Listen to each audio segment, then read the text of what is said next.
आज हम जानेंगे 1971 का वो रहस्य जब इंदिरा गांधी की आवाज ने एसबीआई को लूट लिया था।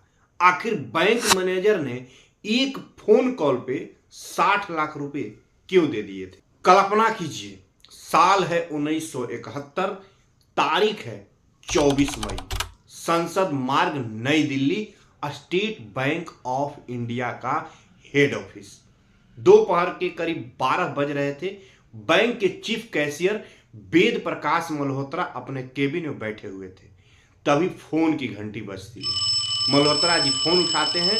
दूसरी तरफ एक भारी और रौबदार आवाज है, जो आवाज कहती है कि मैं पीएन हक सर बोल रहा हूं, प्रधानमंत्री जी के सचिव। प्रधानमंत्री जी आपसे बात करेंगे। और अगले ही पल लाइन पर देश की सबसे ताकतवर महिला प्रधानमंत्री इंदिरा गांधी जी की आवाज आती है। वो कहती है कि मिस्टर मल्होत्रा, मुझे देश के लिए एक बेहद गुप्त मिशन के लिए अभी के अभी इसी वक्त 60 लाख रुपए चाहिए। 60 लाख रुपए, सोचिए, साल 1971 में अगर आज के हिसाब से देखें तो यह रकम 80 से 100 करोड़ रुपए के बराबर थी। और बैंक के कैशियर ने क्या किया? उसने कोई कागज नहीं मांगा, कोई चेक नहीं मांगा, कोई साइन नहीं लिया। उसने बस बैंक की तिजोरी खोली, 60 लाख रुपए एक बक्से में भरे और बैंक के बाहर एक अनजान आदमी को सौंप दिए, सिर्फ एक फोन कॉल पे। लेकिन कहानी यहीं खत्म नहीं होती है मित्रों। कहानी तो अब यहां से शुरू होती है, क्योंकि वो फोन कॉल इंदिरा गांधी ने किया ही नहीं था। तो नमस्ते भारत, मैं हूं कृष्णा कांत तिवारी और आज के इस वीडियो में वो पोल खोलने जा रहे हैं जो आजाद भारत की सबसे बड़ी एक कहानी। मेरे प्यारे देशवासियों, इस कहानी को समझने के लिए हमें उस समय के माहौल को समझना होगा। मई 1971, भारत और पाकिस्तान के बीच युद्ध के बादल मंडरा रहे थे। पूर्वी पाकिस्तान यानी आज का बांग्लादेश जल रहा था। लाखों शरणार्थी भारत आ रहे थे और भारत की खुफिया एजेंसी रा यानी रिसर्च एंड एनालिसिस विंग, जो 1968 में ही बनी थी, वो मुक्ति वाहिनी को गुप्त रूप से मदद कर रही थी। दिल्ली में माहौल ऐसा था कि सीक्रेट मिशन और गुप्त फंडिंग की बातें हवा में थी। बड़े बड़े अधिकारियों को पता था कि प्रधानमंत्री कार्यालय यानी पीएमओ से कभी भी किसी भी सीक्रेट ऑपरेशन के लिए पैसे की मांग आ सकती है। वेद प्रकाश मल्होत्रा, एसबीआई के चीफ कैशियर, ये कोई छोटे मोटे कर्मचारी नहीं थे। इनकी सीधी पहुंच बड़े बड़े नेताओं तक थी। कहा जाता है कि इनका पीएम हाउस में आना जाना लगा रहता था। उन्हें लगता था कि वो देश की सेवा कर रहे हैं। यही वो मनोवैज्ञानिक दबाव था जिसका फायदा उस मास्टरमाइंड ने उठाया। अब मिलिए हमारे कहानी के विलेन, या कहें तो शायद विक्टिम से। इसका नाम था रुस्तम सोहराब नागरवाला, एक पारसी पूर्व आर्मी कैप्टन, एक ऐसा आदमी जिसके बारे में कहा जाता था कि वो कई भाषाएं बोल सकता था और आवाज बदलने में माहिर था। वो पुणे में रहता था, लेकिन उस समय दिल्ली के एक पारसी धर्मशाला में रुका हुआ था। उसके चेहरे पे जले का निशान था जो उसे और भी रहस्यमयी बनाता था। वापस चलते हैं 24 मई 1971 की उस दोपहर में। फोन पर इंदिरा गांधी की आवाज, जो असल में नागरवाला निकाल रहा था, ने मल्होत्रा से कहा, बाबू यानी कैशियर, तुरंत 60 लाख रुपए निकालो। मैं एक आदमी को भेज रही हूं, उसका कोड वर्ड होगा बांग्लादेश का बाबू। तुम उसे पैसे दे देना और रसीद तुम्हें बाद में पीएम हाउस से मिल जाएगी। अब सोचिए, बैंक का नियम है कि बिना चेक के 1 रुपया नहीं निकलता है, लेकिन मैडम का आदेश था। मल्होत्रा का दिमाग काम करना बंद कर चुका था। देशभक्ति का नशा या डर कहें इसको, उसने बैंक की तिजोरी से 100 रुपए की गड्डियां निकाली। एक बड़े लोहे के बक्से में भरी। बक्सा इतना भारी था कि उसे उठाने के लिए पोर्टर्स की मदद लेनी पड़ी। मल्होत्रा बैंक की गाड़ी लेकर बताए गए स्थान पर पहुंच गए, जो बैंक के पास ही एक चर्च के नजदीक था। वहां एक सफेद एम्बेसडर कार खड़ी थी, शायद एक टैक्सी। वहां एक आदमी खड़ा था, लंबा चौड़ा और रौबदार। मल्होत्रा ने पूछा, कोड? आदमी ने कहा बांग्लादेश का बाबू। अब कोड दोनों मैच हो गया था जो फोन पे बताया गया था। मल्होत्रा ने 60 लाख रुपए से भरा बक्सा उस आदमी की गाड़ी में रखवा दिया। उस आदमी ने कहा तुम सीधे पीएम हाउस जाओ, वहां तुम्हें वाउचर मिल जाएगा। और वो आदमी 60 लाख रुपए लेकर दिल्ली की भीड़ में कहीं गायब हो गया। दोस्तों, यह चोरी इतनी आसानी से हो गई कि किसी को शक भी नहीं हुआ। न कोई बंदूक, न कोई नकाब, न कोई हिंसा, सिर्फ एक आवाज का जादू। वेद प्रकाश मल्होत्रा खुशी खुशी अपनी कार से प्रधानमंत्री आवास पहले का 1 सफदरगंज रोड पहुंचे। वह गेट पर गए और संतरी से कहा, मैडम से कहिए मल्होत्रा आया है वाउचर लेने। संतरी हैरान था, उसने अंदर फोन किया। कुछ देर बाद पीएन हक्सर, जो उस समय के प्रधान सचिव थे, बाहर आए। मल्होत्रा ने सलाम ठोकते हुए कहा कि सर, काम हो गया है, पैसा पहुंचा दिए।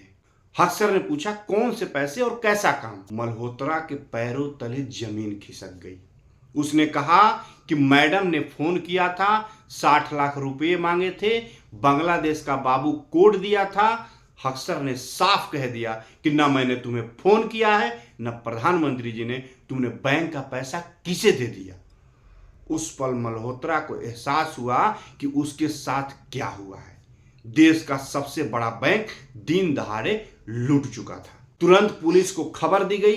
पूरी दिल्ली की पुलिस हाई अलर्ट पर डाल दिया गया।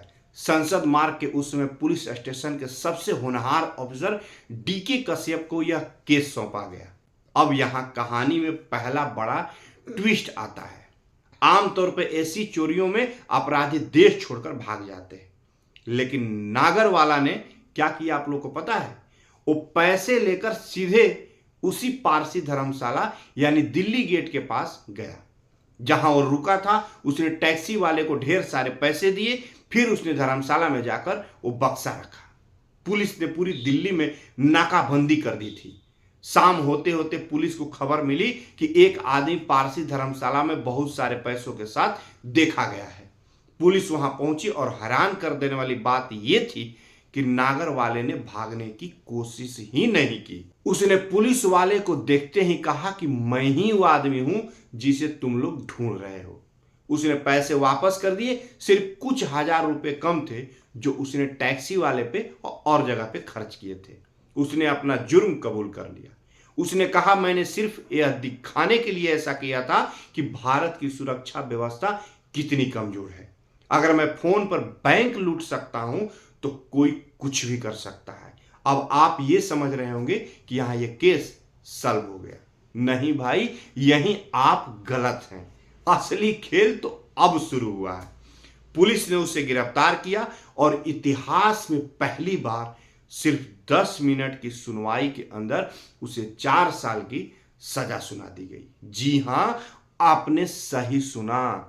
कोई लंबी जांच नहीं, कोई गवाह नहीं, कोई क्रॉस एग्जामिनेशन नहीं। 24 मई को चोरी हुई, 27 मई तक फैसला भी आ गया। अब चलिए एक नए ट्विस्ट के साथ। जेल जाने के बाद नागरवाला ने एक इंटरव्यू देने की बात कही। उसने कहा कि वो पूरा सच बताना चाहता है। उसने दावा किया कि यह चोरी नहीं थी बल्कि एक रिहर्सल थी जो गलत हो गई। उसका कहना था कि वो इंदिरा गांधी को निजी तौर पे जानता था, लेकिन इससे पहले कि वो किसी रिपोर्टर से मिल पाता, फरवरी 1972 नागरवाला की जेल में तबीयत बिगड़ी। उसे अस्पताल ले जाया गया और उसकी मौत हो गई। सरकारी कारण हार्ट अटैक। उसके 51वें जन्मदिन पे उसकी मौत हो जाती है। लेकिन रुकिए, मौत सिर्फ उसकी नहीं हुई थी। इस केस के मुख्य जांच अधिकारी डीके कश्यप, जिन्होंने इतनी जल्दी केस सॉल्व किया था, उनकी कार एक रहस्यमय एक्सीडेंट का शिकार हो गई। उनकी मौके पर ही मौत हो गई। कहा जाता है कि उनकी कार को एक ट्रक ने टक्कर मारी थी, जिसका पता कभी नहीं चला। बैंक का कैशियर मल्होत्रा, उसे नौकरी से निकाल दिया गया, लेकिन कुछ साल बाद जब सत्ता पलटी तो उसे वापस नौकरी मिल गई। क्यों? क्या वाकई नागरवाला ने इंदिरा गांधी की आवाज निकाली थी, या वो फोन सच में पीएम हाउस से आया था? अगर यह चोरी की गई थी तो नागरवाला भागा क्यों नहीं? इतनी जल्दी सजा क्यों सुनाई गई? क्या किसी को बचाने की कोशिश की गई थी? क्या वो पैसा सच में बैंक का था या वो बैंक में रखा ब्लैक मनी था जो किसी और काम के लिए जा रहा था। 1977 में जब जनता पार्टी की सरकार आई तो उन्होंने जगमोहन रेड्डी कमीशन बैठाया। इस कमीशन ने पाया कि जांच में भारी गड़बड़ियां थी, लेकिन तब तक सारे सबूत मिट चुके थे, सारे गवाह मर चुके थे। रुस्तम सोहराब नागरवाला एक देशभक्त, एक जासूस या सिर्फ एक शातिर ठग था, यह राज उसके साथ ही चला गया। कुछ थ्योरीज कहती है कि वो रा का डबल एजेंट था, कुछ कहते हैं कि वो संजय गांधी का दोस्त था। सच क्या है हम शायद कभी जान ही नहीं पाएंगे, लेकिन एक बात तो तय है, 1971 के उस दिन ने यह साबित कर दिया कि सिस्टम में छेद करने के लिए बंदूक की नहीं, बस विश्वास की जरूरत होती है। और सत्ता के गलियारों में सच अक्सर फाइलों के नीचे नहीं बल्कि चिताओं के राख में दबा होता है। आपको क्या लगता है, क्या वो सिर्फ एक मिमिक्री थी या ऊपर से आया कोई ऑर्डर जो गलत हो गया? कमेंट में अपनी राय जरूर बताइएगा। अगर आपको इतिहास की ऐसे ही और डार्क चैप्टर जानने हैं तो इस वीडियो को लाइक कर दीजिएगा और YouTube चैनल को सब्सक्राइब कर दीजिएगा। यदि आप फेसबुक पर देख रहे हैं तो फॉलो कर लीजिएगा। मैं मिलूंगा आपसे अगले वीडियो में एक और दबी हुई फाइल के साथ। तब तक के लिए जय हिंद, जय भारत।